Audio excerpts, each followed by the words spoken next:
اللہ تبارک تعالیٰ نے حضور صلی اللہ تعالیٰ علیہ وآلہ وسلم کو کیا مقام و مرتبہ عنایت عطا فرمایا۔ پچھلے جمعہ کی تقریر میں ہم سن چکے تھے کہ میں نے بیان کیا تھا کہ اللہ تبارک تعالیٰ حضور نبی کریم صلی اللہ تعالیٰ علیہ وآلہ وسلم کو جس طرح کا عبد بنایا اس طرح کا عبد کسی بندے کو نہیں بنایا۔ عبد یعنی کیا؟ بندہ۔ ہم بھی بندے ہیں اللہ کے، اور اولیاء اللہ بھی اللہ کے بندے ہوتے ہیں، اور انبیاء کرام بھی اللہ کے بندے ہیں، اور یہاں تک خود حضور صلی اللہ تعالیٰ علیہ وآلہ وسلم بھی اللہ تبارک تعالیٰ کے برگزیدہ بندوں میں سے ہیں، اور بندہ خاص ہیں، عبد خاص ہیں۔ مگر ہم بھی بندے، اولیاء اللہ بھی بندے، اور دیگر انبیاء کرام بھی اللہ ہی کے بندے۔ اس کے علاوہ جو شان حضور صلی اللہ تعالیٰ علیہ وآلہ وسلم کو اللہ تبارک تعالیٰ نے عطا فرمائی وہ کسی نبی کو نہیں عنایت عطا فرمایا اللہ تعالیٰ نے، وہ کسی نبی کو نہیں عطا کی گئی۔ تو جیسے جیسے یہ دنیا تخلیق ہوئی اور جس طرح دنیا آگے بڑھی، اور جس طرح ایک کے بعد دیگر انبیاء کرام دنیا میں آئے، پھر اس کے بعد یہ معاملہ یہاں تک چلتا آیا، اور پھر اسی طرح آگے چل رہا ہے، اور اسی طرح چلتا جائے گا، بالآخر قیامت آ جائے گی، اس کے بعد اٹھائے جائیں گے، پھر مقام محمود تک پہنچایا جائے گا، میدان حشر میں جو ہے کھڑے ہو جائیں گے لوگ۔ تو اس پورے سفر کے اندر حضور صلی اللہ تعالیٰ علیہ وآلہ وسلم کی شان جس زمانے میں جس طرح اللہ تعالیٰ نے اجاگر فرمائی، تو اس شان کو دیکھ کر ہر بندہ حیران ہوتا رہا، اور انبیاء کرام بھی حیران ہوتے رہے۔ خود آپ صلی اللہ علیہ وسلم کی شان کو دیکھ کر خود انبیاء بھی حیرت میں پڑتے گئے۔ تو اسی حوالے سے پچھلے جمعہ میں چند باتیں بیان کیا تھا، آج اسی مضمون کو میں بالکل ترتیب کے ساتھ بیان کرنا چاہتا ہوں کہ جس طرح اللہ تبارک تعالیٰ نے اسلام کے 5 ستون ہمیں عنایت عطا فرمائے۔ اس کے اسلام کے اس میں کیا کیا ہے؟ کلمہ ہے، نماز ہے، پھر روزہ ہے، زکوٰۃ ہے، اور حج ہے۔ بندہ کلمہ پڑھ لیا، اسلام میں داخل ہوا، تو یہ کیا ہے؟ یہ 5 اسلام کے ستون ہیں۔ اسلام میں داخل ہو گیا، کلمہ پڑھ لیا، تو اب کیا کرنا ہے؟ نماز اس کے اوپر فرض ہوئی، نماز پڑھنا، پھر اس کے بعد انہیں روزہ رکھنا، زکوٰۃ دینا، اور حج کرنا، یہ اس کے اوپر فرض ہے۔ اب اسی طرح یہ اسلام کے 5 ستون ہیں، ارکان ہیں اسلام کے۔ اب اسی طرح میں بیان کیا تھا کہ 5 چیزوں میں اللہ تبارک تعالیٰ نے ایمان کو پوشیدہ رکھا ہے، یعنی وہ 5 چیزیں ایسی ہیں کلمے کے علاوہ، کلمہ پڑھنے کے بعد ایمان کے ایک دائرے میں داخل ہوا بندہ، مگر اس کے علاوہ اگر کوئی بندہ اپنے ایمان کو مضبوط بنانا چاہتا ہے، یا ایمان کو میں اور ترقی لانا چاہتا ہے، یا اس کا ایمان بلند پائے کا اگر وہ بنانا چاہتا ہے، پکا پورا مومن بننا چاہتا ہے، اور بلند پائے کا اگر اس کا ایمان ہو، اگر وہ بندہ چاہتا ہے، تو اللہ تعالیٰ نے 5 چیزیں ایسی رکھی ہیں کہ اس میں پورے کا پورا ایمان پوشیدہ ہے، اور یہ مضمون ہے ہی ایمان والوں کا۔ کون سا؟ وہ 5 چیزیں کیا ہیں؟ میں نے بیان کیا تھا کہ سب سے پہلے جو ہے اللہ تبارک تعالیٰ نے حضور صلی اللہ تعالیٰ علیہ وسلم کی نور کی تخلیق فرمایا۔ تو اس کا اگر جائزہ لیا جائے، اگر کوئی بندہ اس میں ڈوبنے کی کوشش کرتا ہے، اس کا جائزہ لیتا ہے، تو اس میں غور و فکر کرتا ہے کہ اللہ تعالیٰ حضور صلی اللہ تعالیٰ علیہ وآلہ وسلم کے نور کی تخلیق کرنے کے بعد اپنے نور کے فیض سے اپنا مظہر حضور صلی اللہ علیہ وسلم کے نور اقدس کو بنایا، تو بنانے کے بعد وہ کیا معاملہ تھا؟ جب اللہ تھا اور رسول تھے، تو اس کے سوا کوئی دوسری چیز تھی ہی نہیں دنیا میں، ابھی بنی نہیں تھی، دنیا بنی ہی نہیں تھی، صرف خدا تھا۔ تو خدا نے جب ارادہ فرمایا کہ مخلوق بنائی جائے اور جو ہے اپنی پہچان کروائی جائے، تو سب سے پہلے اللہ تعالیٰ نے کیا کیا؟ اپنے نور سے حضور صلی اللہ تعالیٰ علیہ وسلم کے نور کو بنایا۔ بنانے کے بعد اب وہ نور کہاں رکھا گیا؟ کہاں تھا؟ جب کوئی چیز تھی ہی نہیں، کون سی بھی چیز تھی ہی نہیں، موجود ہی نہیں تھی، نہ زمین تھی، نہ آسمان تھے، ہاں، نہ یہ جھاڑ جھڑولے، چرند پرند درند، انسان جن فرشتے ملائکہ حوریں غلما، کچھ بھی نہیں تھا، نہ جنت تھی نہ جہنم تھی، کچھ بھی نہیں تھا، صرف اللہ ہے اور رسول کریم صلی اللہ علیہ وسلم کا نور ہے۔ تو یہ نور کہاں تھے؟ کہاں پوشیدہ تھے؟ کہاں اللہ تعالیٰ نے رکھا؟ کوئی چیز بنایا اللہ تعالیٰ وجود میں لایا، تو اب اسے رکھنے کے جگہ بھی چاہیے نہیں، تو جب کچھ تھا ہی نہیں تو اللہ تعالیٰ اسے رکھا کہاں؟ کہاں پر وہ چیز تھی؟ تو کس طرح اللہ تعالیٰ کے نور کے پردوں میں وہ نور گردش کرتا تھا، دونوں نور۔ تو اس کے اندر جو ہے حضور صلی اللہ تعالیٰ علیہ وآلہ وسلم کے ذات مقدسہ کو سمجھنے کے لیے کافی نکات ہیں اس کے اندر۔ تو جتنا حضور صلی اللہ علیہ وسلم کی شان اور ان کا مقام مرتبہ جس بندے کے سمجھ میں جتنا آیا وہ اتنا بڑا مومن ہے. کیا ہے؟ وہ اتنا بڑا مومن ہے. حضور صلی اللہ علیہ وسلم کی ذات مبارکہ اور ان کی شان جتنا ان کی حقیقت محمدی صلی اللہ تعالیٰ علیہ وسلم جس پر کھلی وہ اتنا بڑا مومن ہے. اور اولیاء اللہ بنتے ہی اس نقطے کے اوپر ہے. اللہ تعالیٰ بندے کو ولی کس نقطے پر بناتا ہے؟ جس پر حضور صلی اللہ تعالیٰ علیہ وسلم کی معرفت حقیقت جتنا کھلی وہ اتنا بڑا ولی ہے. وہ کیا ہے؟ اتنا بڑا ولی ہے. بالآخر حضور صلی اللہ علیہ وسلم کیا فرمائے؟ میری حقیقت کو سوائے اللہ کے کوئی نہیں جانتا. اس کے علاوہ بھی کیا بولے؟ میری حقیقت کو آپ صلی اللہ علیہ وسلم فرما رہے ہیں میری حقیقت کو سوائے اللہ کے کوئی نہیں جانتا. اللہ تعالیٰ نے میری حقیقت اپنے نور کے پردوں میں چھپا رکھا ہے. کیا؟ بایزید بستامی رحمۃ اللہ علیہ فرماتے ہیں کہ میں نے ایک مرتبہ مراقبے میں توجہ لگائی اور یہ جاننے کی کوشش کی کہ دیکھیں کہ حضور صلی اللہ تعالیٰ علیہ وسلم کے نور کی حقیقت کیا ہے. جب میں نے غور و فکر کیا مراقبے میں گیا تو حضرت بایزید بستامی رضی اللہ تعالیٰ عنہ فرماتے ہیں کہ میں نے حضور صلی اللہ علیہ وسلم کے نور کی طرف جب توجہ فرمائی تو ایک ایک پردہ اٹھتا گیا اور 70,000 پردے اٹھنے کے بعد بھی مجھے یہ خبر نہیں ملی کہ آقا علیہ السلام کا مقام اور کہاں تک ہے. کیا؟ آقا علیہ السلام کا مقام ابھی آگے کتنا ہے، کتنا بلند ہے، کہاں تک آپ صلی اللہ علیہ وسلم کی پہنچ ہے، یہ راز میرے اوپر کھل نہیں پایا. مجھے وہیں سے واپس لوٹا دیا گیا. کتنے؟ 70,000 پردے اٹھانے کے بعد بھی ان کو حضور صلی اللہ تعالیٰ علیہ وسلم کے آخری مقام کی خبر نہیں ملی. پھر وہیں سے واپس لوٹے حال میں آ گئے واپس اپنے. تو اس طرح حضور صلی اللہ علیہ وسلم کی نور کی حقیقت جو ہے نا اس کے اندر پوشیدہ ہے. تو جتنا یہ کھلے گا اتنا ایمان اس کے اوپر ظاہر ہوگا. پھر اس کے بعد دوسری چیز ہے حضرت سیدنا آدم علیہ نبینا علیہ السلام کی تخلیق. جب اللہ تعالیٰ جب بشر کو انسان کو بنانے کا فیصلہ کیا تو حضرت آدم علیہ السلام کو بنایا. بنانے کے بعد حضرت آدم علیہ السلام میں جب اللہ تعالیٰ نے روح پھونکی تو روح وہاں پر رکی نہیں، واپس آئی، واپس پلٹی. کیا بولی روح؟ کہ اے اللہ میں جو ہے نا یہاں پر عالم ملکوت میں، عالم جبروت میں، لاہوت میں یہاں پر رہنے والی روح تیرے نور کے جلووں میں سیر کرنے والی، میں جو ہے نا اب تو یہ مٹی کا ایک پتلا بنا کر ایک بشر بنا کر اس کے اندر داخل کر رہا ہے تو اے اللہ اس میں اندھیرا ہی اندھیرا ہے. کس طرح یہاں پر میں مقام لے لوں، کس طرح قرار پاؤں؟ مجھے جو ہے نا اس کے اندر گھٹن محسوس ہوتی ہے. یہ کہہ کر روح جو ہے نا 3 مرتبہ باہر آئی. 3 مرتبہ اللہ تعالیٰ پھونکا، 3 مرتبہ روح باہر آئی حضرت سیدنا آدم علیہ السلام کے پتلے کے اندر سے، جسد کے اندر سے. آنے کے بعد تب اللہ تبارک تعالیٰ نے کہا کہ ہاں اے روح تو بالکل صحیح کہتی ہے، ہر اندھیرے کو روشنی میں بدلنے کے واسطے میں نے ایک نور تخلیق فرمایا ہے اور اس نور کا نام ہے حضرت محمد مصطفیٰ صلی اللہ تعالیٰ علیہ وسلم. تو اللہ تعالیٰ نے کیا کیا؟ وہ اس نور کی، حضور صلی اللہ علیہ وسلم کے نور کی ایک جھلک، ایک کرن، اس نور کا فیض حضرت آدم علیہ السلام کے اندر رکھا. پہلے کیا کیا اللہ؟ وہ یعنی روشنی جلایا اس آدم علیہ السلام کے اس خاکی پتلے کے اندر. حضور صلی اللہ علیہ وسلم کے نور کو داخل کر کر کیا کیا اللہ تعالیٰ؟ اس میں روشنی فرمایا. فرمانے کے بعد پھر روح پھونکا. تب وہ روح گئی تو واپس نہیں، تب قرار پکڑی کہ ہاں اب صحیح ہے. اب یہاں جو ہے نا جو نور میں یہاں دکھتی تھی اب اس پتلے کے اندر بھی وہ نور ہے، اب مجھے قرار محسوس ہو رہا ہے. اس طرح وہ روح وہاں قرار پائی. تو حضور صلی اللہ تعالیٰ علیہ وسلم کی روح کو جو ہے نا نور کو حضرت آدم علیہ السلام کے جسد میں پھونکنے کے بعد پھر اس کے بعد وَنَفَخْتُ فِيهِ مِن رُوحِي کے ذریعے اللہ تعالیٰ نے پھر روح پھونکی. پھونکنے کے بعد تب فرشتوں کو حکم ہوا کہ فَقَعُوا لَهُ سَاجِدِينَ. اب میں اس نور کے پیکر کو جو ہے نا اس آدم کے بشر کو، آدم علیہ السلام کے اس پیکر کو، جسد کو بنانے کے بعد، اس کو سنوارنے کے بعد اب اس میں جب میں نے اپنی طرف سے روح پھونکی تو اے فرشتوں تم اسے سجدہ کرنا، یہ کہہ کر، یہ حکم دے کر اللہ تعالیٰ کیا کیا؟ وہ مٹی کے پتلے کو نور مصطفیٰ صلی اللہ علیہ وسلم اور روح پھونکنے کے بعد حضرت آدم علیہ السلام کے سامنے تمام نوری فرشتوں کو سجدہ کرایا. کیا کہ اللہ تعالیٰ تمام نوری فرشتے حضرت آدم علیہ السلام کے سامنے سجدہ کرے. تو اس میں کیا راز تھا؟ تو اگر اس کا جتنا بھی جائزہ لیں تو تب معلوم پڑتا ہے کہ حضور صلی اللہ علیہ وسلم کا مقام مرتبہ کیا ہے اور انسان کون ہے اور اللہ کون ہے اور ہماری روح کیا ہے اور جسم کیا ہے. یہ معرفت اس سے حاصل ہوتی. جتنا یہ سے خود کی شناخت ہوتی جاتی اتنا اس کا ایمان مضبوط ہوتے جاتا ہے. کیا؟ اسی لیے آپ صلی اللہ علیہ وسلم بولے کہ وہ من عرف نفسہ فقد عرف ربہ. جس نے اپنے آپ کو پہچانا، اپنے نفس کو پہچانا، اس نے خدا کو پہچانا. کسے؟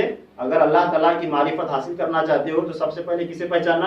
آقا علیہ السلام فرماتے ہیں کہ اپنے آپ کو پہچانو کہ تم کون ہے، تمہارا جسم کیا ہے اور تمہاری روح کیا ہے، تمہارے اندر اللہ تعالیٰ نے کیا کیا چیزیں پوشیدہ رکھی ہیں، کتنے جہان یہ دنیا میں جو چیزیں دیکھتے ہیں کتنے جہانے ہیں اس طرح کے تمام جہانے اللہ تعالیٰ نے انسان کے اندر پوشیدہ رکھا ہوا ہے. تو تم خود کو پہچاننے کی کوشش کرو. آپ صلی اللہ علیہ وسلم کیا بولے؟ اللہ تعالیٰ کی معرفت اگر چاہتے ہو تم اپنے آپ کا جائزہ لو, اپنے آپ کو پہچاننے کی کوشش کرو. پھر اس کے بعد تیسری جو چیز ہے وہ جو ہے نا معراج مصطفیٰ صلی اللہ تعالیٰ علیہ وسلم. معراج کے واقعے میں اللہ تبارک تعالیٰ نے کیسے کیسے رموز پوشیدہ رکھے ہیں. تو جب اس کا جائزہ بندہ لیتا ہے تو تب بھی حضور صلی اللہ علیہ وسلم کا مقام مرتبہ سمجھ میں آتا ہے بندے کو. جسے جتنا سمجھ میں آیا اس کا ایمان اتنا قوی اور اتنا بلند ہوتا جائے گا. پھر اس کے بعد چوتھی چیز ہے کربلا. کیا ہے؟ واقعہ کربلا. واقعہ کربلا کیوں حضرت سیدنا امام حسن اور امام حسین علیہ السلام کے پیدا ہوتے ہی ان کی شہادت کا پیغام آیا؟ کیوں دونوں کو جو ہے نا امت کے خاطر شہید ہونے کے واسطے پال پوس کر بڑا کیا گیا؟ کیوں کربلا کے اندر مسلمان کہلانے والے حضرت امام حسین علیہ السلام کو شہید کرے؟ کیوں انہی نبی کا کلمہ پڑھنے والے, ان کے گھر کا رزق کھانے والے, ان کے گھر کا کلمہ پڑھنے والے یہ مسلمان کیوں حضرت سیدنا امام حسین علیہ السلام کو شہید کرے؟ حالانکہ پتا تھا کہ آقا علیہ السلام بولے تھے کہ امام حسن اور امام حسین علیہ السلام یہ جنتی نوجوانوں کے سردار ہیں. مر کر بندے کو جنت میں جانا ہے تو اس جنت کے سردار کو جانتے ہوئے بھی کیوں شہید کیے؟ تو جب شہید ہو رہے تھے اس وقت میدان کربلا کا کیا حال تھا؟ وہاں پر کون کون موجود تھے؟ کس طرح ارواحیں جو ہے نا حیرت زدہ ہو کر وہ تک رہی تھی شہادت؟ کس طرح امام حسین علیہ السلام اتنے تیر نیزے اور تلواروں کے وار کھانے کے بعد بھی کربلا کے میدان میں ایک آخری سجدہ کرے؟ تو وہ سجدے میں کیا راز تھا؟ جب آپ کی گردن پر چھری چل رہی تھی تو اس وقت آپ کی روح مبارک کے استقبال کو کون آیا تھا؟ کون کون موجود تھے؟ کتنی ارواحیں تھیں؟ اس کے اندر تمام کے تمام واقعات کے اندر ایمان پوشیدہ ہے. جس بندے کو یہ رمز سمجھ میں آیا امام حسین علیہ السلام کی شہادت کا, سمجھو اس کا ایمان مضبوط ہوا اور اتنا بلند ہوا, جتنا وہ سمجھا اتنا بلند ہوا. پھر اس کے بعد ہے میلاد مصطفیٰ صلی اللہ تعالیٰ علیہ وسلم. جب آپ صلی اللہ تعالیٰ علیہ وسلم کی ولادت ہوئی تو اس وقت آقا علیہ السلام کی ولادت کے وقت طرح طرح کے معجزات پیش آئے. اس وقت خاص جو معجزہ ہوا, حضور صلی اللہ علیہ وسلم کی ولادت ہونے لگی تو آپ صلی اللہ علیہ وسلم جب پیدا ہوئے, تولد ہوئے, تو آپ کی ولادت ہوئی تو یہ جو ناک مبارک ہے نا حضور صلی اللہ علیہ وسلم کی وہ کٹی ہوئی تھی اور بندھی ہوئی تھی. اب بچے کی ناک کیا ہوتی ہے؟ وہ ماں کے شکم کے ساتھ جڑی ہوئی رہتی, وہاں اس کی ذریعے سے کھانا ملتا اور پانی ملتا ہے بچے کو. تو اس طرح وہ ماں کے پیٹ کے اندر زندہ رہتا ہے. تو جب حضور صلی اللہ علیہ وسلم پیدا ہوئے تو یہ معاملہ نہیں تھا. تو کس طرح حضور صلی اللہ علیہ وسلم پلے پوسے, اللہ تعالیٰ نے کس چیز سے آپ کی پرورش فرمائی, وہ نور کس طرح حضرت سیدہ آمینہ رضی اللہ تعالیٰ عنہ کے شکم مبارک میں پرورش پایا, کس طرح اس نور کی ولادت ہوئی. تو اس واسطے حضور صلی اللہ علیہ وسلم کی جب ولادت ہوئی حضرت آمینہ رضی اللہ تعالیٰ عنہ فرماتی ہیں کہ میرے بطن سے جو ہے نا جب ان کی ولادت کا وقت قریب آیا تو میرے بطن سے ایک نور نکلا اور میں نے دیکھا کہ زمین اور آسمان کی تمام نوری مخلوق ہمارے گھر کو آئی تھی. کیا جتنے بھی مقدس بیویاں تھیں حضرت حوا رضی اللہ تعالیٰ عنہ سے لے کر حضرت مریم رضی اللہ تعالیٰ عنہ تک, اس میں حاجرہ بھی ہیں, سارہ بھی ہیں, بعد میں صفورہ بھی ہیں, پھر زلیخا بھی ہیں, مقدس بیوی حضرت سیدہ مریم رضی اللہ تعالیٰ عنہ بھی ہیں. یہ تمام کے تمام مقدس بیویاں دائنیاں بن کر, خادمہ بن کر آپ صلی اللہ علیہ وسلم کی ولادت کے وقت حضرت آمینہ رضی اللہ تعالیٰ کی بارگاہ میں حاضر ہوئے اور آپ کی خدمت میں رہے جب تک حضور صلی اللہ علیہ وسلم کی ولادت تھی. تو تمام کے تمام جنت کی حوریں زمین پر آ کر حضرت آمینہ رضی اللہ تعالیٰ کے گھر میں موجود تھیں کہ آپ صلی اللہ علیہ وسلم کی ولادت ہو رہی تھی. تو اس طرح کا معاملہ ہوا. پھر اس کے بعد اللہ تبارک تعالیٰ نے دیگر انبیاء بھی بنائے اور حضور صلی اللہ علیہ وسلم کی تخلیق بھی ہوئی. آپ صلی اللہ علیہ وسلم کے نور کی تخلیق بھی ہوئی اور ولادت بھی ہوئی. وہ انبیاء بھی دنیا میں زندگی گزارے, انہوں بھی دنیا میں اپنی زندگی گزارے. پھر آخرت میں بھی یہ معاملہ ہوگا. تو ان میں کیا فرق ہے میں وہ سمجھانا چاہتا ہوں. دیکھیے اب جیسے میں بیان کیا تو ان 5 چیزوں میں اللہ تبارک تعالیٰ نے ایمان کو پوشیدہ رکھا ہے. وہ ہے اسلام کے 5 ستون ایسے ہیں جس کے اندر عمل ہے. عمل کر کر کر کے بندے کو جنت ملنے کے بعد اس عمل کے ذریعے جنت میں درجہ بلند ہوتا ہے. کیا ہوتا ہے عمل کے ذریعے؟ عمل کے ذریعے جنت نہیں ملتی. عمل کے ذریعے کیا ہوتا ہے؟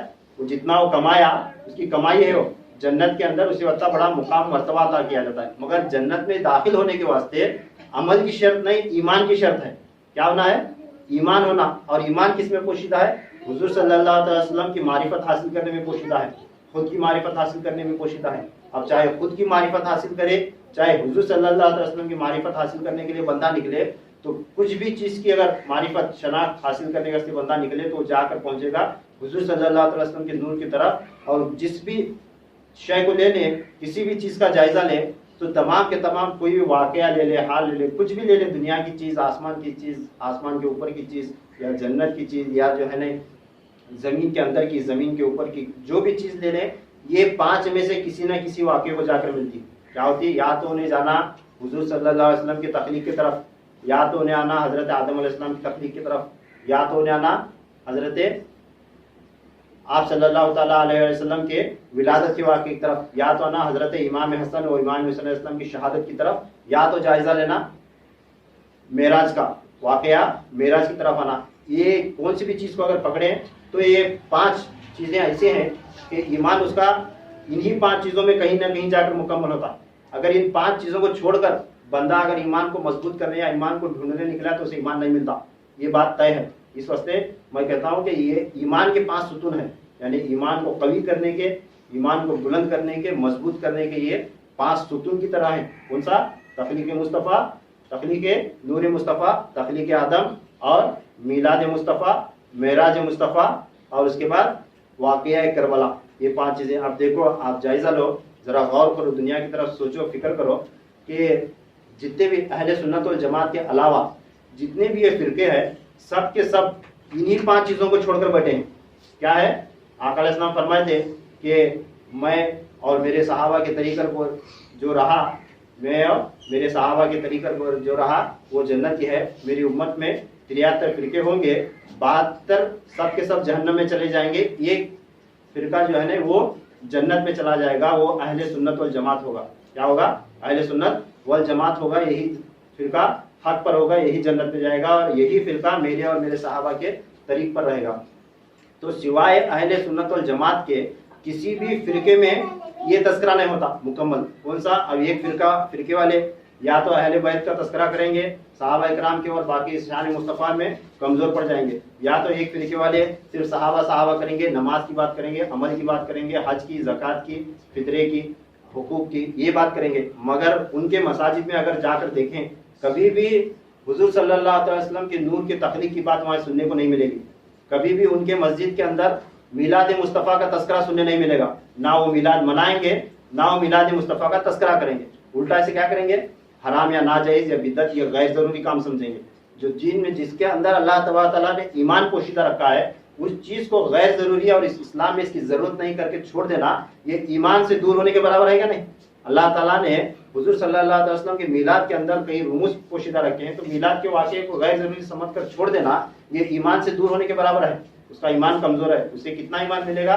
اسے رائی کے دانے کے برابر یا رائی کے دانے سے کمتر ایمان ہی ملنے والا. جو حضور صلی اللہ علیہ وسلم فرما چکے، جس نے صدق دل سے ایک مرتبہ لا الہ الا اللہ محمد رسول اللہ صلی اللہ تعالیٰ علیہ وسلم اگر یہ پڑھ لیا بندہ، تو وہ ایمان کے دائرے میں داخل ہوا.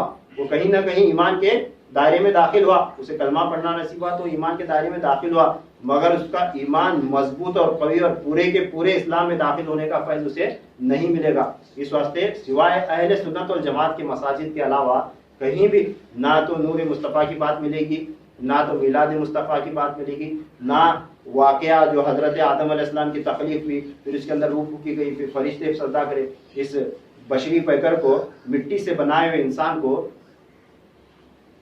اللہ تعالیٰ نے آدم علیہ السلام کو بنایا، مٹی سے بنایا. بنانے کے بعد میں ایک طرف نوری ملائکہ تھے، ایک طرف یہ مٹی سے بنا ہوا بشر تھا. کیوں اللہ تعالیٰ نے نوری ملائکہ کو مٹی کے بشر کے سامنے سجدہ کرایا؟ کیوں سجدہ کرایا؟ یہ چیز ہے. نہ اس کی بات سننے کو ملے گی، نہ جو ہے نا وہ لوگ کبھی بھی محرم آئے سال بھر میں نہ ہی کربلا کا تذکرہ کریں گے. اب نماز پڑھو کرتے سارا سال گھر گھر گھومیں گے، گھروں میں جا کر لوگوں کو پکڑ کر لائیں گے کہ بھائی نماز پڑھو. مگر جس رات نماز ملی حضور صلی اللہ تعالیٰ علیہ وسلم کو انعام کے طور پر اللہ تعالیٰ نے ایک تحفہ نماز کا دے کر بھیجا، تو وہ نماز جس رات ملی شب معراج کے رات، وہ مسجدوں کو تالا لگا کر گھر میں سو جائیں گے، کیونکہ اس کے اندر ایمان پوشیدہ ہے. کیا ہے؟ اللہ تعالیٰ نے اس واسطے دور رکھا ہے کہ اس کے اندر ایمان کا اثاثہ ایسا مضبوط اس کے اندر پوشیدہ ہے کہ بندہ جتنا اس کا تذکرہ کرے گا اس کا ایمان اتنا مضبوط ہوتا چلا جائے گا. اس واسطے 73 فرقوں میں سے کہیں بھی چلے جاؤ، سوائے اہل سنت و جماعت کے یہ پانچوں کے پانچوں چیزوں پر تذکرہ کسی بھی جماعت میں، کسی بھی مسجد میں، کسی بھی فرقے میں نہیں ہوتا، کیونکہ اس کے اندر ایمان پوشیدہ ہے. اب دیکھیں حضور، میں جو بتانا چاہتا ہوں نقطہ، کہ حضور صلی اللہ تعالیٰ علیہ وسلم کا مقام مرتبہ اور دیگر انبیاء کرام کا مقام مرتبہ کہ جب حضور صلی اللہ تعالیٰ علیہ وآلہ وسلم کو اللہ تعالیٰ مقامات عطا کرنے لگا، جب سے تخلیق ہوئی تب سے لے کر، تب تو کوئی نہیں تھا، جب تخلیق ہوئی نور مصطفیٰ صلی اللہ علیہ وسلم کی تب کوئی موجود ہی نہیں تھا۔ جب اللہ تعالیٰ نے ساری دنیا تخلیق فرمائی تو زمین ہوئی، آسمان ہوئے، جنت ہوئی، جہنم ہوئی، ملائکہ ہوئے، جنات ہوئے، تو تمام یہ چیزیں تخلیق ہونے کے بعد اب اللہ تبارک تعالیٰ اپنے حبیب کا مقام مرتبہ سب سے پہلے انبیاء پر ظاہر کیا۔ کس کے پر ظاہر کیا؟ انبیاء کرام پر ظاہر کیا۔ وہ کیسے؟ دیکھیں، سب سے پہلے اور یہ بات سن لیں کہ جب اللہ تعالیٰ نے جب بھی جس زمانے میں، چاہے آسمانوں پر ہو، چاہے دنیا میں ہو، چاہے آخرت میں ہو، جب جس طرح سے آپ صلی اللہ تعالیٰ علیہ وسلم کا مقام و مرتبہ انبیاء کرام کے سامنے ظاہر فرمایا، تو تب اس زمان میں اس وقت انبیاء کرام جو ہے نا بالکل حیرت میں پڑتے رہ گئے۔ کیا؟ آپ صلی اللہ علیہ وسلم کا مقام مرتبہ دیکھ کر انبیاء کرام بالکل حیرت میں پڑتے گئے، اور کئی مرتبہ ایسا واقعہ ہوا، کئی مرتبہ انبیاء کرام حیرت زدہ ہوتے گئے۔ تو وہ سنانا چاہتا ہوں کہ انبیاء کرام کب کون سے مواقع پر حیران ہوئے، کس طرح حیرت ہوئی، ان کو کیا چیز دیکھ کر حیرانی ہوئی۔ تو سب سے پہلے جب تخلیق ہوئی، نور پھونکا گیا، جب حضرت آدم علیہ السلام کھڑے ہوئے تو پھر حضرت آدم علیہ السلام جنت میں گھومنے لگے، تو اس وقت سب سے پہلے حضرت آدم علیہ السلام کو حیرانی ہوئی۔ حضرت آدم علیہ السلام حیرت میں پڑ گئے۔ کیا؟ کہ جب آپ جنت میں چلتے تھے تو تمام فرشتے ان کے پیچھے پیچھے آتے تھے، جہاں جاتے تھے سب کے سب فرشتے آدم علیہ السلام کے پیچھے آتے تھے۔ تب آدم علیہ السلام پوچھے، اللہ اس میں کیا راز ہے کہ تیرے نوری فرشتے ملائکہ میرے پیچھے پیچھے چلتے ہیں، کیا بات ہے؟ تب اللہ تعالیٰ فرمایا کہ اے آدم، تیرے پشت کے اندر تیری اولاد میں آنے والا آخری نبی حضرت محمد مصطفیٰ صلی اللہ علیہ وسلم کو میں نے تیرے پشت کے اندر رکھا ہوں، اس کا نور تیرے پشت میں موجود ہے، اس واسطے یہ فرشتے تیری زیارت کو نہیں آتے، اس نور کی زیارت کرنے کے واسطے تیرے پیچھے پیچھے چلتے ہیں۔ جب اللہ تبارک تعالیٰ نے فرمایا تو حضرت آدم علیہ السلام بولتے ہیں کہ اللہ کچھ ایسا اہتمام کر کہ یہ تیرے فرشتے میرے پیچھے پیچھے نہ چلیں بلکہ میرے آگے آگے چلیں، کیونکہ میں ایک مٹی کا پتلا بشر، اور یہ تیرے ملائکہ جو ہے بے نفس ہیں، نوری فرشتے ہیں، یہ میرے پیچھے پیچھے چلتے ہیں، مجھے اچھا نہیں لگتا، یہ کچھ ایسا معاملہ بندوبست کر کہ یہ میرے آگے آگے چلیں۔ جب یہ دعا فرمائی تو اللہ تبارک تعالیٰ نے اہتمام کر دیا، کرنے کے بعد تمام کے تمام فرشتے آگے چلنے لگے، حضرت آدم علیہ السلام کے آگے چلنے لگے، تو وہ اس طرح چلتے کہ حضرت آدم علیہ السلام کی طرف پشت نہیں کرتے تھے، پیٹ نہیں کرتے تھے اپنی، کہ ان کی طرف چہرہ کر کے جاتے تھے، یعنی الٹے قدم چلتے تھے۔ ادباً کیا کرتے تھے، ہمیں کون سی بھی درگاہ کو یا زیارت کو گئے یا کسی بزرگ کے سامنے گئے تو ہمیں کیا کرتے ہیں، زیارت کرنے کے بعد الٹے قدم باہر آتے ہیں۔ تو یہ فرشتوں کی سنت ہے، فرشتے کیا کرے، اس نور مصطفیٰ کے ادب میں حضرت آدم علیہ السلام کی طرف پشت نہیں کرتے تھے، اپنا چہرہ کر کے جو ہے نا ایسا الٹا چلتے تھے، الٹے قدم۔ تو تب پھر آدم علیہ السلام پھر دعا کرے، اللہ یہ کیسا مقدس نور ہے، یہ کیا ہے آخرکار جو فرشتے اتنا ادب کر رہے ہیں، اللہ اس کی ایک تجلی، یہ نور کو جو ہے نا میں بھی دیکھنا چاہتا ہوں، مجھے بھی دکھا۔ جب یہ دعا کرے تو اللہ تعالیٰ کی طرف سے حکم ہوا، اے آدم اپنے دونوں انگوٹھوں کو ملا لے ہاتھوں کے، تو تجھے بھی جلوہ کراؤں گا۔ تب حضرت آدم علیہ السلام جنت کے اندر اپنے دونوں انگوٹھوں کو ملائے تو اللہ تبارک تعالیٰ اس نور کی تجلی اس میں ظاہر فرمایا۔ تو تب آدم علیہ السلام نے وہ دیکھ کر لا اشہد ان لا الہ الا اللہ و اشہد ان محمد عبدہ ورسولہ بول کر جو ہے نا یہ اپنے آنکھوں کو مس کر لے، انگوٹھے چوم کر اس نور مصطفیٰ کا بوسہ لے کر کیا کرے، اپنی آنکھوں کو مس کرے۔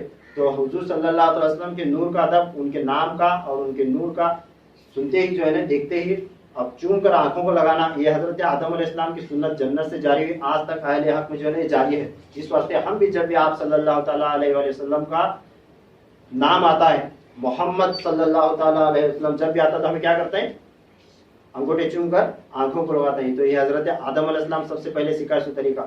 جب یہ معاملہ ہوا تو حضرت آدم علیہ السلام سب سے پہلے حیرت زدہ ہوئے، حیرت میں پڑ گئے کہ کیا شان ہے اس نبی کی کہ اللہ تعالیٰ کیسا نبی بنایا ہے۔ تو پھر اس کے بعد پھر دوسرا واقعہ یہ ہے کہ قرآن کے اندر جو ایک واقعہ ہے میثاق جسے کہا جاتا ہے، جب اللہ تعالیٰ نے انبیاء اکرام کے ارواحوں سے وعدہ لیا تھا، تو سورہ آل عمران کا مضمون ہے وَإِذْ أَخَذَ اللَّهُ مِيثَاقَ النَّبِيِّينَ، اللہ تبارک تعالیٰ نے جب انبیاء علیہ السلام سے پختہ عہد لیا، وعدہ لیا، کس سے، انبیاء اکرام سے۔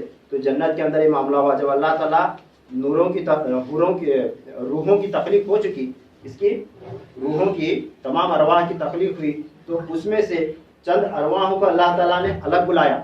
کیا کیا اللہ تعالیٰ؟ الگ بلایا، بازو کیا، بازو کر کے ان ارواحوں سے خطاب کیا۔ کیا خطاب کیا؟ اللہ تعالیٰ فرماتا ہے کہ اے ارواحو میں تمہیں دنیا میں بھیجوں گا اور تمہیں نبی بناؤں گا، جس کا تذکرہ سورہ آل عمران کے اندر آیت نمبر 81 کے اندر ہے۔ سورہ آل عمران 3 پارہ آیت نمبر 81 میں یہ آیت ہے۔ تو اللہ تعالیٰ فرماتا ہے لما آتیتکم من کتاب و حکمہ، اے ارواح و روحو میں تمہیں دنیا میں بھیجوں گا، تمہیں کیا دوں گا؟ کتاب و حکمت، تمہیں کتاب عطا کروں گا اور حکمت عطا کروں گا۔ ثم جاءکم رسول مصدقا لما معکم، پھر تمہارے اندر اگر تمہارے پاس میرا ایک رسول تشریف لایا، اگر تمہارے پاس تمہارے زمانے میں میرا ایک رسول تشریف لایا، وہ ایسا رسول ہوگا جو تم سب پر عظمت رکھنے والا ہوگا، جو ان کتابوں کی تصدیق کرے گا جو میں تمہیں دوں گا۔ یعنی اللہ تعالیٰ کیا فرما رہا ہے کہ میں تمہیں اے ارواحو میں تمہیں ایک کتاب دے کر نبی بنا کر رسول بنا کر دنیا میں بھیجوں گا۔ بھیجنے کے بعد اگر کبھی ایسا وقت آیا کہ میرا ایک نبی ایسا جسے تم سب پر عظمت حاصل ہے، تم سب پر وہ بڑا ہے، بلند ہے، تمہارا سب کا سردار ہے، تو اگر وہ رسول تمہارے پاس آیا تو تمہیں کیا کرنا ہے؟ تمہیں اس رسول کی فرما برداری کرنا ہے۔ وہ اللہ تعالیٰ اسی آیت کے اگلے سے فرماتا ہے لَتُؤْمِنُنَّ بِهِ وَلَتَنْصُرُنَّهُ، یعنی تو ضرور بھی ضرور تم تمام کے تمام اس نبی پر ایمان لاؤ گے۔ یعنی اللہ تعالیٰ نبی بنا کر رسول بنا کر ایک کتاب دے کر بھیجنے کا مطلب یہ ہے کہ اس نبی کو ایک شریعت دے کر بھیجنے والا، کسی کو توریت دے گا، کسی کو انجیل دے گا، کسی کو زبور دے گا، کسی کو الگ الگ طرح کے صحیفے دے کر بھیجے گا، اسے ایک شریعت دے کر بھیجے گا۔ تو اللہ تعالیٰ فرما رہا ہے کہ تمہیں ایک شریعت دے کر بھیجوں گا، مگر جب تمہارے دور میں اگر میرا وہ نبی تمہارے درمیان تشریف لایا تو تم کیا کرنا ہے؟ اپنی شریعت کو چھوڑ کر، اپنی کتاب کو چھوڑ کر اس کی کتاب کو فالو کرنا، اس کی شریعت کو فالو کرنا، اس پر ایمان لانا۔ یہ اللہ تعالیٰ ان انبیاء کے ارواحوں سے فرما رہا ہے۔ پھر اللہ تعالیٰ اسی آیت میں اگلے حصے میں پوچھتا ہے اتنا فرمانے کے بعد قال اقررتم واخذتم علی ذلکم اسری، اللہ تعالیٰ نے فرمایا کیا تم اس شرط کا اقرار کرتے ہو؟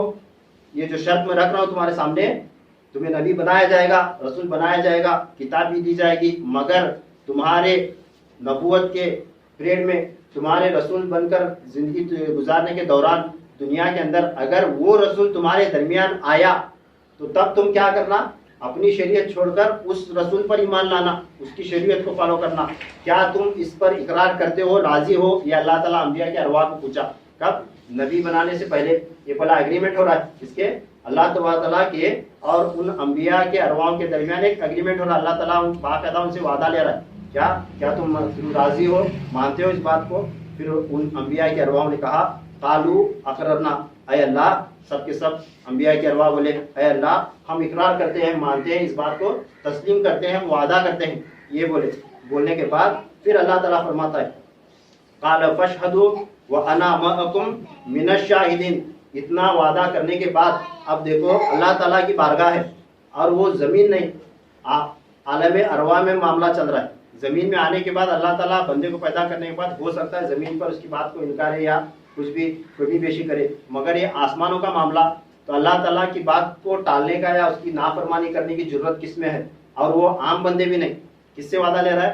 انبیاء اکرام کے ارواح سے۔ انبیاء اکرام جو ہے نا بے گناہ ہوتے ہیں، معصوم ہوتے ہیں، انہیں نفس ہی نہیں ہوتا، تو ان سے غلطی یا خطا ہونے کی کا امکان ہی نہیں ہے انبیاء اکرام سے۔ اتنا سب کچھ ہونے کے بعد بھی اللہ تعالیٰ اسے ایسا مضبوط سکہ مار رہا اس کے اوپر کہ کسی کو شک و شبہ نہیں رہنا، اور یہ ظاہر ہونا کہ جس کے حوالے سے عہد لیا جا رہا ہے اس کا مقام مرتبہ کیا ہے، وہ ہستی کتنی اونچی ہے، اس کی تصدیق کے واسطے اللہ تعالیٰ آسمانوں پر عالم ارواح میں انبیاء اکرام سے پکا ایگریمنٹ لے رہا ہے۔ جب یہ وعدہ کرنے کا اللہ تعالیٰ ان سے کہا تو تمام کے تمام انبیاء کے ارواح بولے کہ اللہ ہمیں مانتے ہیں، ہم اقرار کرتے ہیں کہ ہم اپنی شریعت چھوڑ کر اس نبی کا کلمہ پڑھیں گے، اس پر ایمان لائیں گے۔ تو یہ وعدہ کرنے کے بعد پھر اللہ تعالیٰ کیا بول رہا ہے قال فاشهدوا وانا معكم، اب اس پر گواہ ہو جاؤ۔ کیا اللہ تعالیٰ کیا فرما رہا ہے؟ اب تم گواہ ہو جائے، وانا معكم من الشاهدين، اب تم اس پر گواہ ہو جاؤ اور اس تمہاری گواہی پر میں خود بھی تمہارے ساتھ گواہ ہو جاتا ہوں۔ کیا فرما رہا اللہ تعالیٰ؟ اس بات پر جو وعدہ کر رہے ہو، جو ایگریمنٹ ہے آج ہو رہا ہے ہمارا، جو تم نے مجھ سے وعدہ کیا ہے کہ اے اللہ ہم اپنی شریعت چھوڑ کر، اپنی نبوت رسالت سب بھول کر اس نبی کی پیروکاری کریں گے، اس نبی کے انڈر چلے جائیں گے، تو تب یہ اگر تم نے وعدہ کیا تو اب جو ہے نا تم اس پر گواہ رہنا کیا بولا اللہ تعالیٰ؟ اب تم گواہ ہونا اور تمہاری گواہی میں تمہارے ساتھ میں بھی گواہ ہو جاتا ہوں. کیا اللہ تعالیٰ کیا بول رہا ہے؟ وہ گواہی کے اندر میں بھی گواہ ہو جاتا ہوں. کیوں؟ کیونکہ نافرمانی کا یہاں تصور نہیں. اللہ تعالیٰ کی نافرمانی کا بالکل تصور نہیں. یہ کوئی عام سادے ہمارے جیسے بندے نہیں. یہ انبیاء کرام بے نفس معصوم بندوں کے ساتھ اللہ تعالیٰ وعدہ لے رہا ہے. لینے کے بعد پھر انہیں گواہ بنا کر ان کے طور پر ان کو گواہ بنانے کے بعد پھر اس پر ان کی گواہی پر خود گواہ بن رہا ہے. کیونکہ یہ حضور صلی اللہ علیہ وسلم کے مقام مرتبے کا احساس انبیاء کرام کے ارواح کو دلانے کے واسطے. کیونکہ میرے حبیب کی شان میرے نزدیک کتنی بلند ہے, اس کا مقام مرتبہ کتنا بلند ہے, یہ تمہیں معلوم ہو. اس واسطے انبیاء کرام سے اللہ تعالیٰ اتنا اسٹرکٹلی وعدہ لیا. لینے کے بعد جب انبیاء کرام وعدہ کر چکے تو پھر اللہ تعالیٰ فرماتا ہے اس آیت کا 21 نمبر آیت ختم ہونے کے بعد آیت نمبر 82 ہے سورہ آل عمران کی. اس میں اللہ تعالیٰ فرماتا ہے فَمَن تَوَلَّى بَعْدَ ذَلِكَ فَأُولَٰئِكَ هُمُ الْفَاسِقُونَ. اب جب کہ تم نے وعدہ مجھ سے کر لیا, تم گواہ خود بن گئے اور تمہاری گواہی پر میں بھی گواہ ہو گیا, تو سنو پھر جس نے اقرار کے بعد روح گردانی کی, واپس پھرنے کیا, اس میں کمی بیشی کرنے کی کوشش کی, بس وہی لوگ نافرمان ہوں گے. کیا؟ وہی لوگ نافرمانوں میں سے ہوں گے. اللہ تعالیٰ جو ہے نا پھر انہیں واپس پھر باندھ لیا.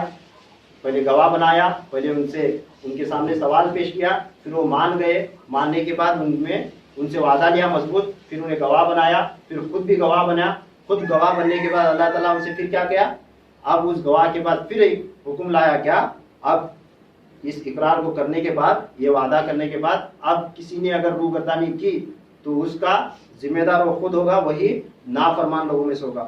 تو تفاسیر میں آتا ہے اس آیت کریمہ کے حوالے سے, جب یہ وعدہ مکمل ہوا, تمام انبیاء وعدہ کر چکنے کے بعد اچانک ان ارواحوں کے تمام ارواحوں کے اوپر ایک نور کا بادل آ کر سایہ فگن ہوا. کیا ہوا؟ ایک نور آیا اور اپنے نور میں ان تمام ارواحوں کو ڈھانپ لیا. تو تمام کے تمام ارواحیں حیرت زدہ ہو کر اللہ تعالیٰ سے پوچھتے ہیں اے اللہ یہ کیا ہے, یہ کون سا نور ہے؟ پوچھنے کے بعد اللہ تعالیٰ فرماتا ہے یہ وہی نبی کا نور ہے جس کی پیروی کرنے کا تم عہد کر چکے ہو. کیا؟ یہ وہی نبی کا نور ہے, میرے حبیب کا محمد صلی اللہ تعالیٰ علیہ وسلم کا نور ہے. آج اس نور نے تمہارے اس اقرار کے بعد, تمہارے اس وعدہ کرنے کے بعد تم سب کو اپنے سائے میں لے لیا ہے. آج سے جو ہے نہیں تم اس کے پیروکار بنو گے اور اس کی شریعت کو فالو کرو گے اور تم اس کے انڈر رہو گے. تمہاری شریعت اس نبی کے تابع رہے گی. اگر تمہارے زمانے میں یہ نبی دنیا میں آیا تو تب جو ہے نا تم اپنی شریعت بھول کر اس کی شریعت کو فالو کرو گے. جب انہوں نے اس نور کو دیکھا اور اس نور کا کلمہ پڑھا اور تصدیق کی اور اللہ تعالیٰ سے وعدہ کیے, تو تب تمام انبیاء اکرام کے ارواح پر جو ہے نا ایک حیرت کی تاریخ. کیا؟ حیرت زدہ ہوئے تمام کے تمام انبیاء کے ارواح. کیا اللہ کتنا مقدس نور ہے اور یہ کیسا نبی ہے, ہمیں بھی نبی بنا رہا ہے, رسول بنا رہا ہے, اور اس کے علاوہ ایک نبی تیرا بھی ہے, رسول ہے, تو یہ نبی کیسا اور ہم کیسے. تو یہ حضرات انبیاء کرام کے ارواح کو جو ہے نا ایک حیرت محسوس ہوئی وہاں پر عالم ارواح میں. پھر اس کے بعد دنیا میں آنے کے بعد پھر انبیاء کرام کتنی مرتبہ حیران میں پڑ گئے, کتنی مرتبہ حیرت زدہ رہ گئے. تو آپ صلی اللہ علیہ وسلم کا مقام مرتبہ کس طرح اسٹیپ بائی اسٹیپ کیسا جیسا دنیا چلتی گئی ایسا انبیاء کرام پر اور دنیا والوں پر اللہ تعالیٰ ظاہر کرتا رہا. تو اس کا تذکرہ ابھی آگے ہے. تو وقت چونکہ ختم ہو چکا ہے, انشاءاللہ اگر ہو سکے تو آنے والے جمعہ میں یہی تذکرہ آگے اس مضمون کو بڑھاتے ہوئے سنیں گے. جو کچھ بھی سنے ہمیں اللہ تبارک تعالیٰ اس پر یقین رکھنے کی توفیق نصیب عطا فرمائے, اور میرے کہنے میں کچھ بھی غلطی خامی ہے تو اللہ تبارک تعالیٰ اپنے فضل و کرم سے معاف فرمائے, اور حضور صلی اللہ علیہ وسلم کی نور کے خیرات میں سے ہمیں بھی اللہ تبارک تعالیٰ حصہ نصیب عطا فرمائے, اس کی معرفت نصیب عطا فرمائے, اور اس نور کے سائے میں اور اس کی نور کی روشنی میں اللہ تعالیٰ ہماری روح کو قبض فرمائے, اور آخرت میں میدان محشر میں اس نور کا سایہ ہمیں نصیب عطا فرمائے. وآخر دعوانا الحمد للہ رب العالمین. وما